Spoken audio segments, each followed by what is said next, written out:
Hi guys, I hope you all are doing well. Let's begin with our current affair session. तो चलिए शुरू करते हैं अपना मोटिवेशनल कोट के साथ. All human actions have one or more of these seven causes. ठीक है.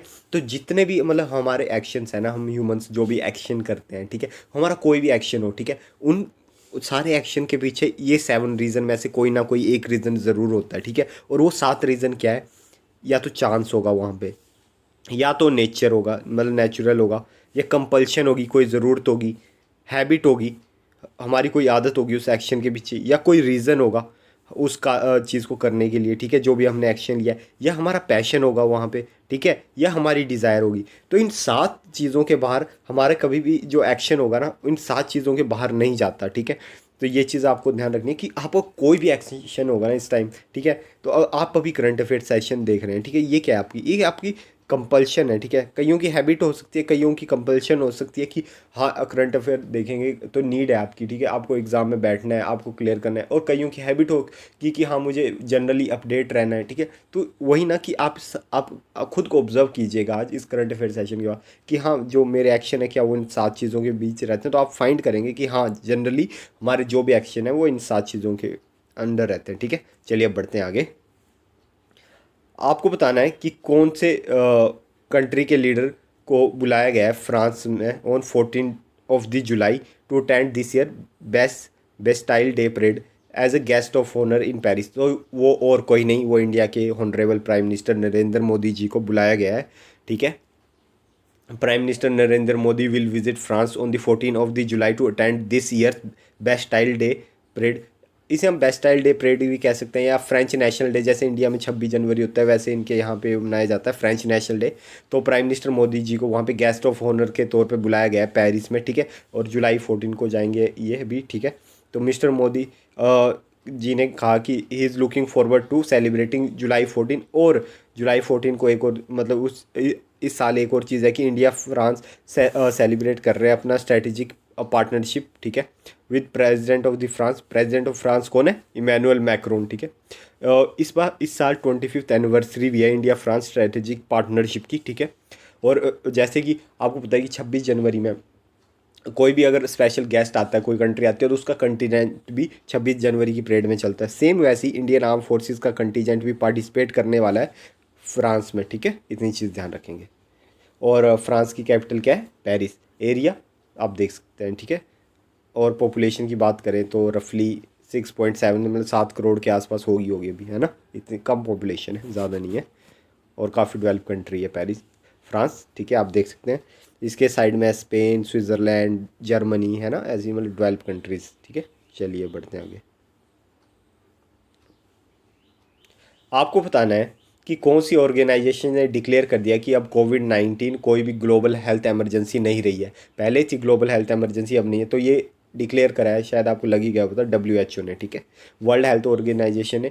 और आपको पता है कि मतलब कोविड-19 अभी भी थोड़े बहुत केसेस आ रहे हैं, बट अभी इतने नहीं आ रहे हैं. ठीक है. कोविड-19 तो अभी कोई ग्लोबल हेल्थ इमरजेंसी नहीं है. ठीक है.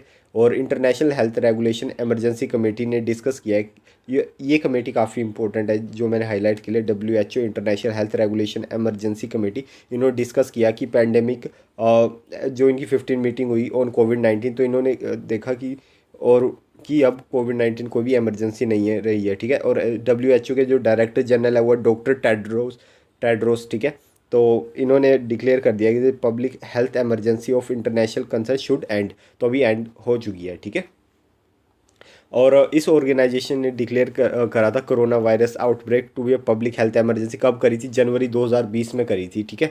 आपको पता ही है कि कोविड-19 हम बोलते हैं, लेकिन वो इंडिया में शुरुआत लॉकडाउन वगैरह मार्च में होना शुरू हो गए थे. ठीक है. चाइना में मतलब दिसंबर के टाइम आ गया था ये. ठीक है. तो सबकी हालत इन्होंने ख़राब कर दी थी, हर कोई इम्पैक्ट हुआ है कोविड-19 से. ठीक है. और मतलब आफ्टर जनवरी 2020 में इन्होंने डिक्लेयर करा था, अभी एंड कर दिया. डॉक्टर टेड्रोस, काफ़ी बड़ा डेटा है गाइस. ठीक है. कि डॉक्टर टेड्रोस जो कि WHO के चीफ है, उन्होंने बताया कि 7 मिलियन डेथ हो गई है पैंडमिक के कारण. 7 मिलियन हो गया आपका. 70 लाख लोगों की डेथ हो गई थी कोविड-19 के कारण. और इनका ये कहना है कि ये जो ट्रू फिगर है ना वो 20 मिलियन के आसपास होंगे, मतलब कि 2 करोड़ के आसपास होंगे.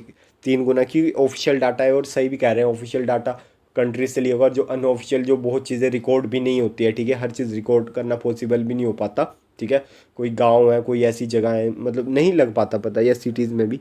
तो बहुत बड़ा डाटा है यार, 2 करोड़ लोग बहुत ज़्यादा होते हैं कोविड-19 से, और जिन्होंने कोविड-19 के कारण खोया वही इस चीज़ को समझ सकते हैं, पेन को, ठीक है। डब्ल्यू एच ओ की बात कर लें तो डब्ल्यू एच ओ और यूनाइटेड नेशन की एक स्पेशलाइज एजेंसी है फॉर हेल्थ, ठीक है, जो कि फाउंड करी गई थी 1948 में। इसके हेडक्वार्टर है जनेवा स्विट्ज़रलैंड में।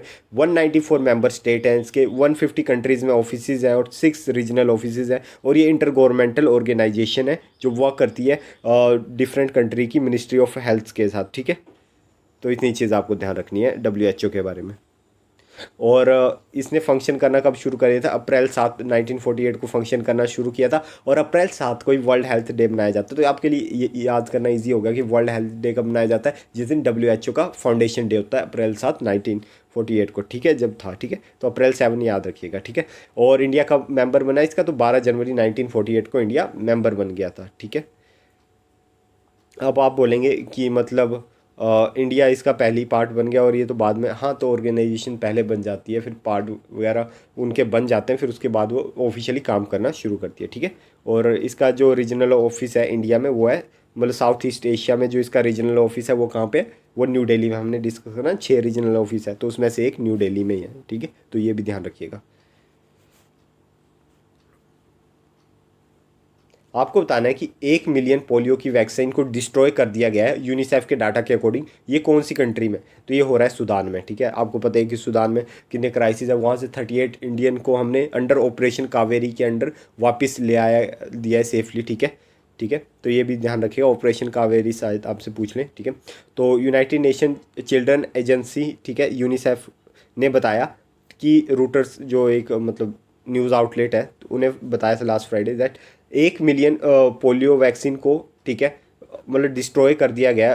क्यों? As a result of looting in Sudan. आपको पता है अगर क्लैशेज हो रहे हैं वहाँ की आर्मी और पैरामिलिट्री, तो और भी ग्रुप्स होंगे जो लूटिंग में इस चीज़ का मतलब जहाँ पे कुछ भी वेल्थ है या कुछ भी है तो वहाँ पे लूट लिए जाते हैं वो चीज़ों। तो होता ही है जनरली, अगर वॉर हो तो सबको इस चीज़ का खामियाजा भुगतना ही पड़ता है, ठीक है। The agency was in the middle of the, मतलब जो एजेंसी थी यूनिसेफ, ये क्या कर रही थी कि 2022 में वहाँ पे पोलियो का फिर से आउटब्रेक हो गया था, तो अभी बीच में ही थी ये कि पोलियो की वैक्सीन वगैरह प्रोवाइड कराई जा रही थी, लेकिन अभी डिस्ट्रॉय कर दी गई है, ठीक है। WHO database show their has been 28 attack on the health care facility in Sudan, ठीक है। और 13 to 14 मिलियन ट्रिलियन की वर्थ की जो सप्लाई थी, ठीक है, वो भी ऐसी ही मतलब रिपोर्टेड लूटिंग या फिर मतलब काफ़ी चीज़ें लूटिंग वगैरह हो रही है वहाँ पे, तो काफ़ी ज़्यादा सेटबैक लगा है, ठीक है, इन एजेंसीज़ को। और इससे मेनली लॉस हुआ सूडान के लोगों का ही है, ठीक है। मतलब सूडान की बात कर लें तो कैपिटल है खार्तूम, एरिया 1.886 मिलियन, ठीक है। और पॉपुलेशन की बात करते तो रफली 5 करोड़। करेंसी है सूडानीज पाउंड, पाउंड वहाँ पे करेंसी चलती है। लैंग्वेज अरेबिक, इंग्लिश, नोबिन लैंग्वेज, ठीक है। कैपिटल और करेंसी ज़रूर ध्यान रखिएगा।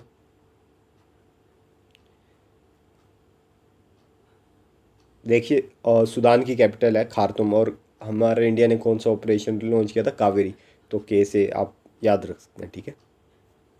आपको बताना है 10th land port between India and Bangladesh inaugurated as which northern eastern थे। तो 10th लैंड पोर्ट इंडिया और बांग्लादेश के बीच इनोग्रेट हुआ है मेघालय में, ठीक है।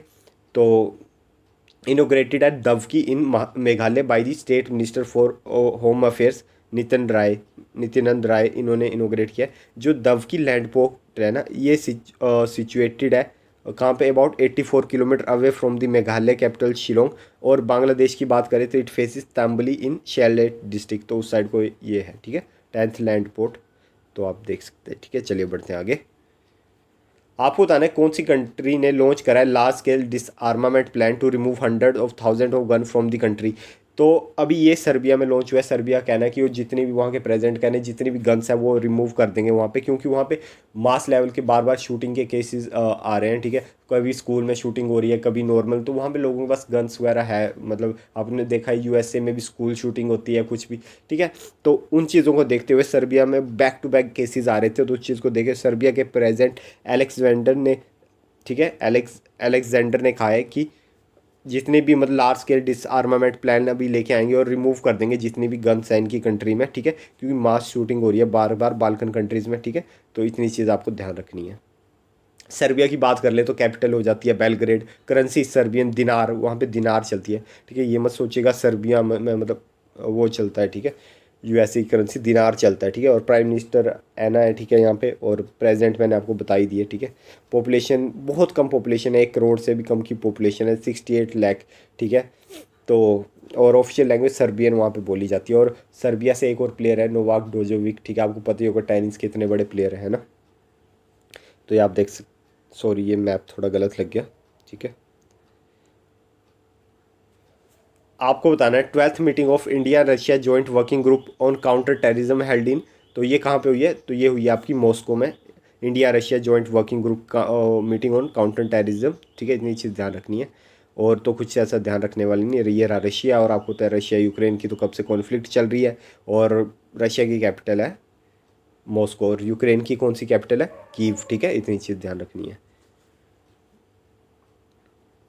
आपको बताना है centre for innovation incubation research and entrepreneurship, जो ये सेंटर है कौन सी स्टेट में इनोग्रेट किया गया है, तो ये किया गया है तेलंगाना में, ठीक है। In Telangana the centre for innovation innovation research and entrepreneurship was inaugurated by IT minister, ठीक है, के तरका, ठीक है, at the Kakatiya institute of technology and science Warangal campus, तो ठीक है, ये जो के आई टी एस कैंपस है यहाँ पे ये इनोग्रेट किया गया है, ठीक है। और इस सेंटर प्रमोट क्या करेगा, इनोवेशन और entrepreneurship in the student community to inculcate research and innovation skill among the student faculty and young research, ठीक है। और जो के आई टी सी वरांगला कैंपस है ना, ये जाना जाता है अपनी क्वालिटी एजुकेशन के लिए और ethical behaviour of the student, ठीक है। तो इतनी चीज़ ध्यान रखेंगे। ये वो सेंटर है, चलिए अब देख सकते हैं, चलिए बढ़ते हैं आगे। आपको बताना है कौन सा जवाहर नवोदय विद्यालय ने जी पहला प्राइज जीता है 24th national youth parliament competition जो हुआ था हाल ही में, तो ये प्राइज जीता है जवाहर नवोदय विद्यालय नादिया वेस्ट बंगाल में, ठीक है। तो वेस्ट बंगाल वाले जो जवाहर नवोदय विद्यालय उसने ये प्राइज़ जीत लिया, पहला प्राइज़ जीत लिया इन 24th national youth parliament competition में, ठीक है। और ये कंपटीशन कहाँ पे हुआ था, ठीक है, तो ये कंपटीशन मतलब 26 सालों से हो रहा है लास्ट, ठीक है। और ये 24th एडिशन था, ठीक है। और न्यू दिल्ली में प्राइज़ दिए गए हैं, ठीक है। और इस स्कीम्स का बस इतना सा ये है कि जो स्टूडेंट्स हैं उनके अंदर सेल्फ डिसिप्लिनलेस लाया जाए, ठीक है, सेल्फ डिसिप्लिन हो उनके अंदर, राइटियस एक्सप्रेशन ऑफ व्यूज़ हो, ठीक है, और other virtues of democratic way of life, ये सब एक स्टूडेंट में हो, ठीक है।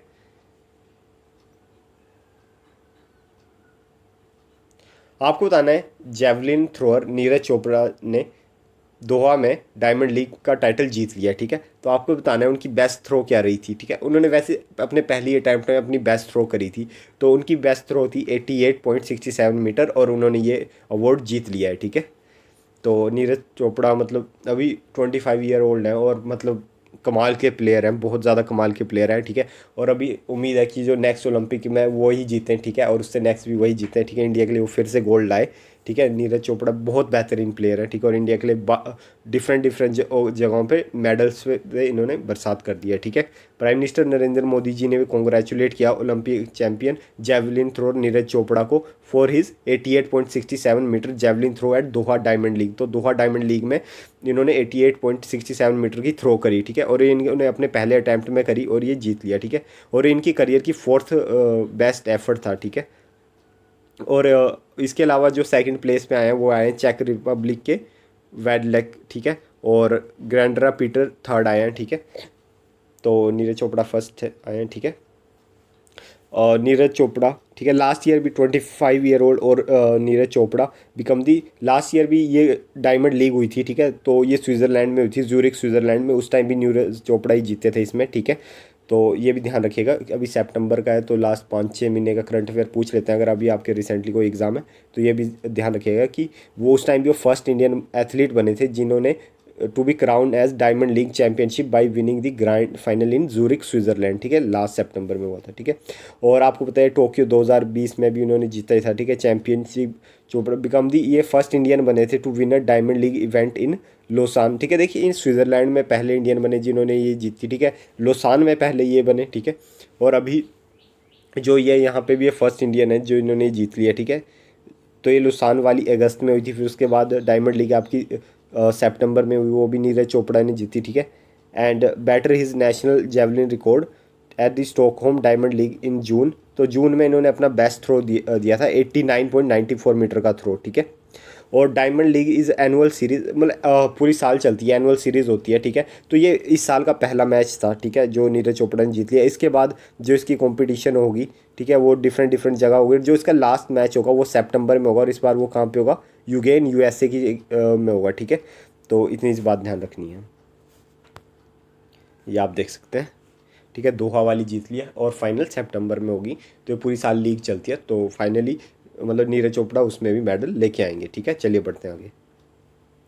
Indian Archer man and women team ने कितने मेडल जीत लिए हैं Asia cup world ranking tournament में स्टेज 2 में? स्टेज 1 में हमने डिस्कस करा था, ठीक है। अब स्टेज 2 की बात करें तो स्टेज 2 में इन्होंने जीत लिए 12 मेडल, ठीक है। इसमें 5 गोल्ड मेडल है, 5 सिल्वर और 2 ब्रॉन्ज मेडल। इतनी सी बात ध्यान रखनी है आपको कि स्टेज 2 में 12 मेडल जीतते हैं, ठीक है।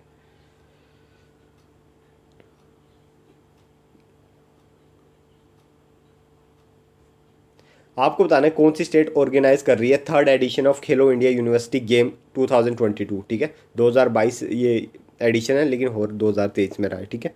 तो ये 23 मई से जून 3 के बीच में होगा, और ये ऑर्गेनाइज करा रही है उत्तर प्रदेश, ठीक है।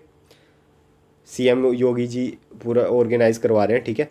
और हाल ही में union minister of youth affairs Anurag Singh Thakur और यूपी के चीफ मिनिस्टर योगी आदित्यनाथ जी ने लॉन्च करी logo, jersey, mascot, torch, anthem Khelo India university game का, ठीक है। कहाँ पे, लखनऊ में, ठीक है। और ये third edition of Khelo India university game आपको मैंने बता दिया 23 मई से जून 3 के बीच में होने वाला है। और इसकी ओपनिंग सेरेमनी कहाँ पे होगी, 25 मई को होगी, बाबा बनारसी दास यूनिवर्सिटी लखनऊ, वहाँ पे इसकी ओपनिंग सेरेमनी होगी, ठीक है। और इसके अलावा उत्तर प्रदेश ऑर्गेनाइज कर रहा है, ये तो आपको लग ही गया पता, ठीक है। और इसमें 4700 athlete from 200 universities across country will participate in 21 sports discipline in the event, ठीक है। ये इंपॉर्टेंट नहीं है कि आपसे पूछे कि कितने एथलीट ने पार्टिसिपेट किया था या कितनी यूनिवर्सिटी से, लेकिन ये चीज़ इंपॉर्टेंट है कि यहाँ पे कितने स्पोर्ट्स डिसिप्लिन थे, मतलब कितने गेम्स खिलाए गए हैं। तो 21 डिफरेंट गेम्स होंगे, ठीक है। ये इंपॉर्टेंट है, तो याद रखिएगा कि ये थर्ड एडिशन है। हो कहाँ रहा है, उत्तर प्रदेश में हो रहा है। कितने डिफरेंट मतलब वो हैं इसमें गेम्स खिलाए जाएंगे, तो 21 स्पोर्ट्स खिलाए जाएंगे, ठीक है। और इतनी चीज़ आपको ध्यान रखनी है, ठीक है। और KUIG 2000 will be held in, इसके अलावा वाराणसी में होगा, नोएडा में होंगे, गोरखपुर में होंगे, और मतलब लखनऊ से बाहर भी होंगे, लेकिन यूपी में, ठीक है। और यूपी के अलावा जो इसका शूटिंग का कंपटीशन है वो न्यू दिल्ली में होगा, ठीक है। कहाँ पे, न्यू दिल्ली में, कहाँ पे, डॉक्टर कारनी सिंह शूटिंग रेंज में होगा, ठीक है। बाकी तो सब यूपी में ही होगा, ठीक है।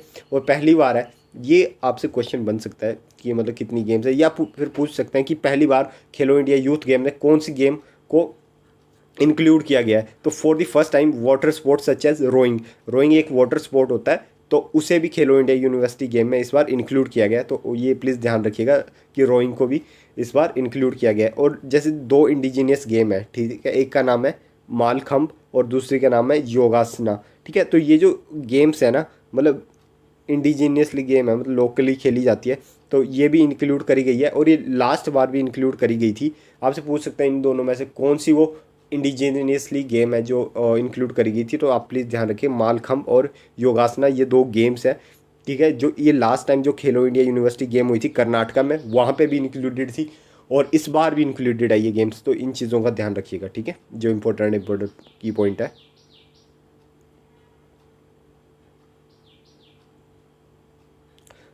नेक्स्ट क्वेश्चन गाइस, आपको बताना है कौन होस्ट करने वाला है grand community reception in the honour of prime minister Modi ahead of Quad leader summit. तो क्वाड लीडर समिट जो कि अभी सिडनी में होने वाली है, ऑस्ट्रेलिया में, तो प्राइम मिनिस्टर ऑस्ट्रेलिया जाने वाले हैं। तो Indian Australian diaspora foundation prime minister Modi का ग्रैंड वेलकम करने वाले हैं वहाँ पे, ठीक है। तो इस चीज़ का ध्यान रखेंगे। Indian Australian diaspora foundation is set to host a grand community reception in honour of prime minister Narendra Modi ahead of Quad leader summit slated to place in Sydney this month, ठीक है। और more than 20,000 member to attend this event, ठीक है।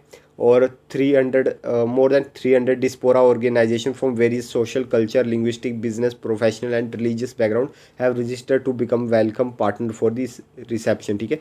तो prime minister Modi, आपको पता है कि जब लास्ट ईयर हाउडी मोदी जैसे इवेंट हुए थे, तो वहाँ पे यूएसए भी जाते हैं, प्राइम मिनिस्टर मोदी कहीं भी जाते हैं तो उनका एक ग्रैंड वेलकम होता है। तो ये जो ग्रैंड वेलकम है ये करने वाली है इंडियन ऑस्ट्रेलियन डिस्पोरा फाउंडेशन। इतनी चीज़ बात ध्यान रखेंगे, नॉन प्रॉफिट ऑर्गेनाइजेशन है, ठीक है, जिसका एम है प्रमोट और सेलिब्रेट करना diverse Indian culture in Australia में। तो जो मतलब इंडियन कल्चर है उसे सेलिब्रेट करना, प्रमोट करना ऑस्ट्रेलिया में, ठीक है। सो गाइस, आई होप आपको ये लेक्चर पसंद आया होगा। मिलते हैं अपने नेक्स्ट करंट अफेयर में, तब तक टेक केयर।